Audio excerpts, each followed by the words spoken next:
Hi guys, a very good afternoon to all of you. Welcome back to Venus Law Classes. So guys, आज की video में हम बात करेंगे एक्म्प्लिस evidence के बारे में, जिसका प्रोविजन आपको सेक्शन नंबर 133 में मिलेगा। इसका मेंशन सेक्शन नंबर 114 के इलस्ट्रेशन बी में भी है। सो गाइस, इस वीडियो के थ्रू हम जानेंगे कि क्या इन दोनों सेक्शंस में कोई कॉन्ट्रडिक्शन है, अगर है भी तो क्या हम उसको रिकंसाइल कर सकते हैं। What is the general approach of the court when they appreciate the accomplice evidence? Accomplice कौन होता है? So guys, with this let's start with the video. Firstly, take down the citation of the cases. अगर आप मुझसे पूछो कि इसमें से सबसे इम्पोर्टेंट कौन सा है, जो प्री में भी पूछ सकते हैं आपसे, so it is Dagdu and others versus state of Maharashtra. तो यहाँ पे ये वाला case, this is the landmark authority on the point.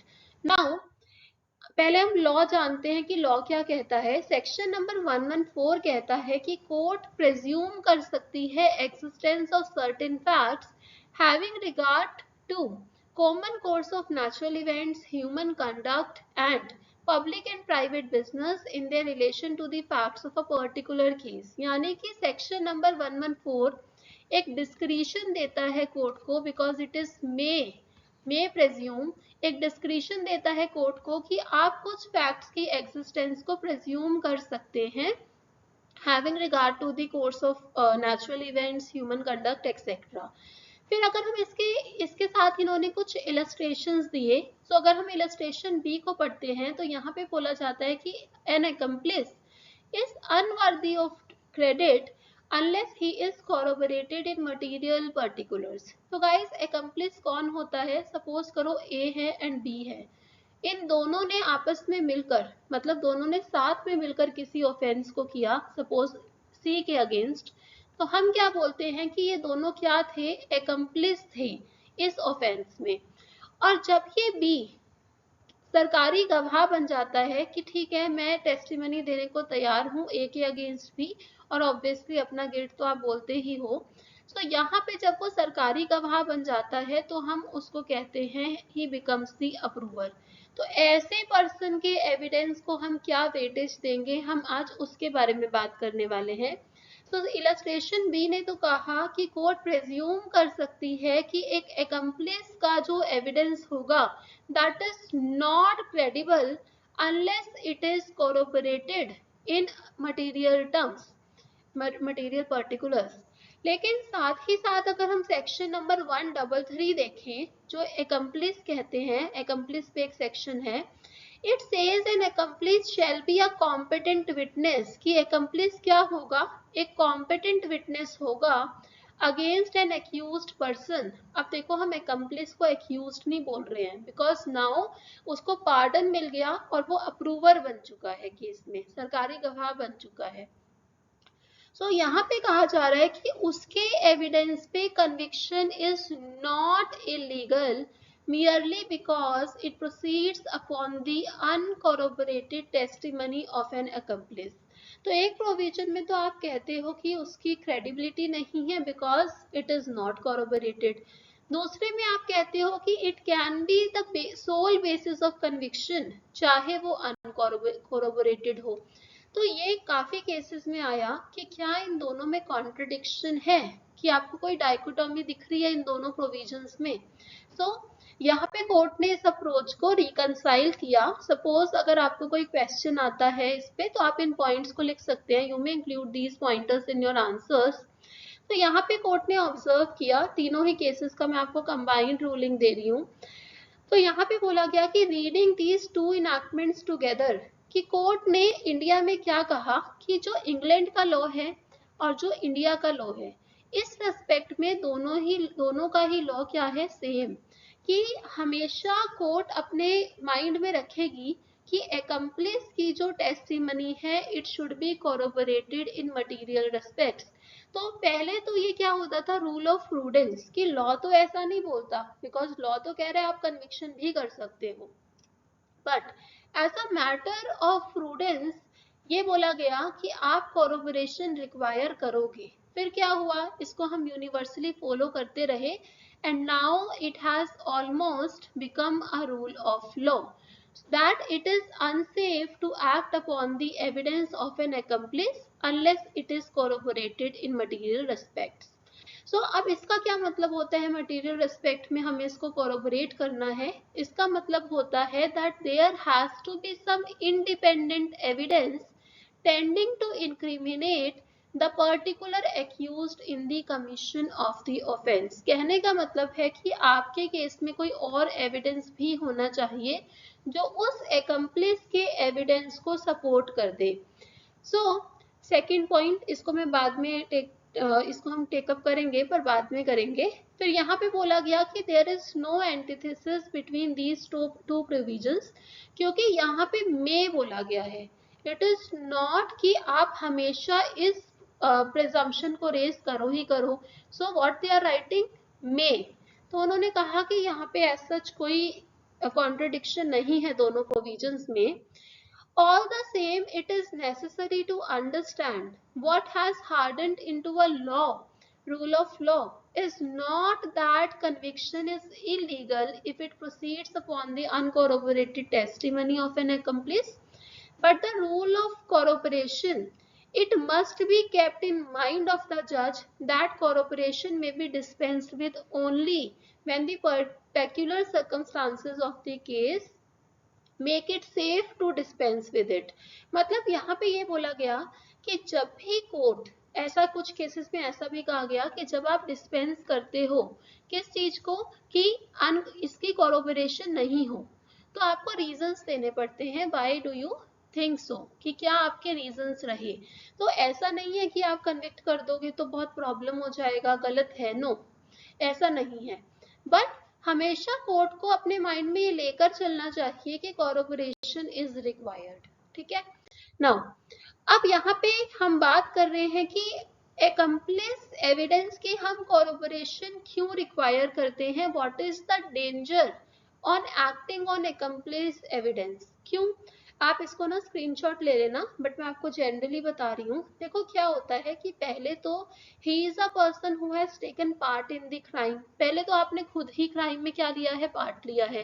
तो यानी कि it means that you are of bad character, कि आप तो खुद ही एक टाइम पे एक्यूज थे। और फिर आप खुद को तो पूरा बचाने की कोशिश करोगे और दूसरे पे बहुत ज्यादा से ज्यादा ब्लेम करोगे, तो हो सकता है आप बहुत एग्जैजरेशंस करो। दूसरा है कि क्योंकि अब आप अप्रूवर बन चुके हो तो आप प्रोसिक्यूशन की स्टोरी को ज्यादा ही करोगे, सही करने की कोशिश करोगे। सो ये कुछ डेंजर होता है to act upon the accomplice evidence.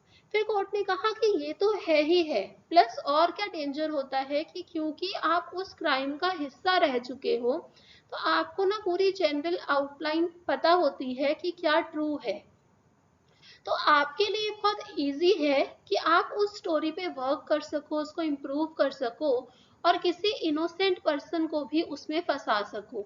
So just because हम ये नहीं चाहते कि कोई भी इनोसेंट पर्सन उसमें फंस जाए, तो हम कहते हैं कि जिस भी एक्यूज्ड को आप बोल रहे हो कि yes he is the person who was involved in the crime, जिस पे आप ब्लेम कर रहे हो, तो हमें ये चाहिए होता है कि आप उस चीज का क्या करो, कोरोबोरेशन कर दो, सो दैट कोई भी इनोसेंट पर्सन को हम गिल्टी ना ठहराएं। सो गाइस आप इसको नोट डाउन कर लेना, these are the very important points on accomplice evidence.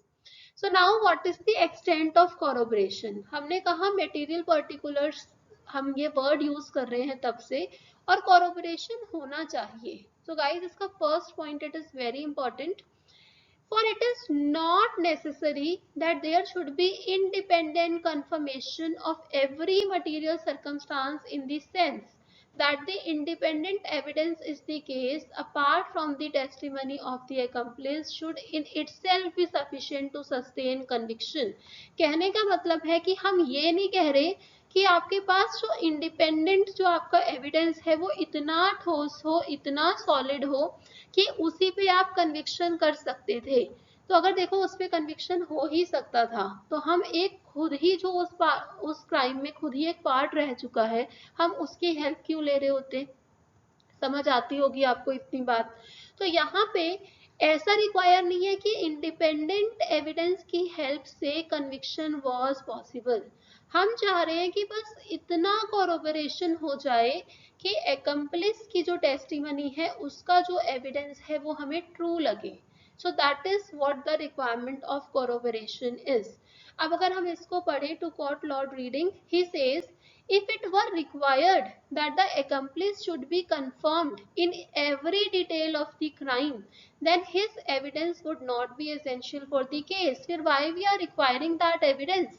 तो ये यहाँ पर ये चीज बोली गई। तो यानी कि हमें बस उतना एडिशनल एविडेंस चाहिए जिससे हमारी जो accomplice की जो स्टोरी है वो ट्रू लगे, वो कोरोबोरेट कर जाए।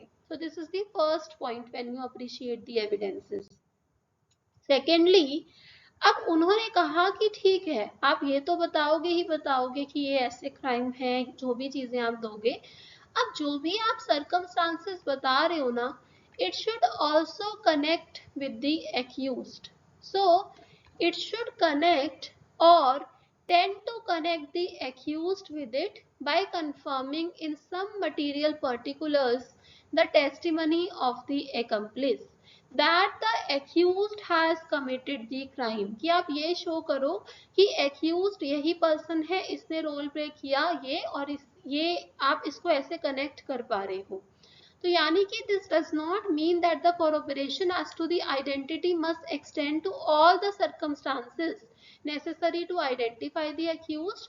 Again, all that is necessary is that there should be independent evidence which will make it reasonably safe to believe the witness story that the accused was the one और among those who committed the offense। मैंने आपको बताया कि उसको सारी story पता है, वो इम्प्लीकेट कर सकता है इनोसेंट पर्सन्स को भी, इसलिए ये कनेक्शन दिखाना भी जरूरी हो जाता है। Now moving to the third point, उन्होंने कहा कि अगर कोरोबोरेशन आई एम सो सॉरी, फिर यहाँ पे बोला गया कि अगर कोरोबोरेशन किसी इंडिपेंडेंट सोर्स से हो तो दैट इज बेटर, क्योंकि एक एकम्प्लिस दूसरे एकम्प्लिस की टेस्टिमनी को कोरोबोरेट नहीं कर सकता। ठीक है, सो अगर मैं बोलूं कि ये एकम्प्लिस नंबर 1 है और ये एकम्प्लिस नंबर 2 है, दोनों का स्टोरी सेम है, तो हम क्या ये बोल सकते हैं कि दोनों कोरोबोरेट करेंगे आपस में? No. So this is the law कि one accomplice can not corroborate the testimony of another. एक ये भी चीज होती है कि एक एकम्प्लिस अपनी खुद की ही टेस्टिमनी, जैसे हम कहते हैं ना कि कोरोबोरेशन कर सकते हो आप प्रीवियस स्टेटमेंट से, वो भी यहाँ पे थोड़ी पॉसिबिलिटी कम होती है कि एकम्प्लिस अपने ही एविडेंस को अपनी ही प्रीवियस स्टेटमेंट से कोरोबोरेट नहीं कर सकता। व्हाई? बिकॉज उन्होंने कहा कि अगर कोई चीज फॉल्स है तो it does not become true by mere repetitions, तो ऐसा भी नहीं होता। Now fourthly, the corroboration need not to be by direct evidence, कि कोई डायरेक्ट एविडेंस होना चाहिए, it can be through circumstantial evidences also. तो कुछ कभी कभी क्या होता है, जो क्राइम्स है they are committed in secrecy, जैसे क्रिमिनल कॉन्स्पिरेसीज होता है। सो दैट इज वाई अगर ऐसा हो, सर्कमस्टांशियल एविडेंसेस को हम ना अलाउ करें तो it will be very difficult to bring to broad justice in the case.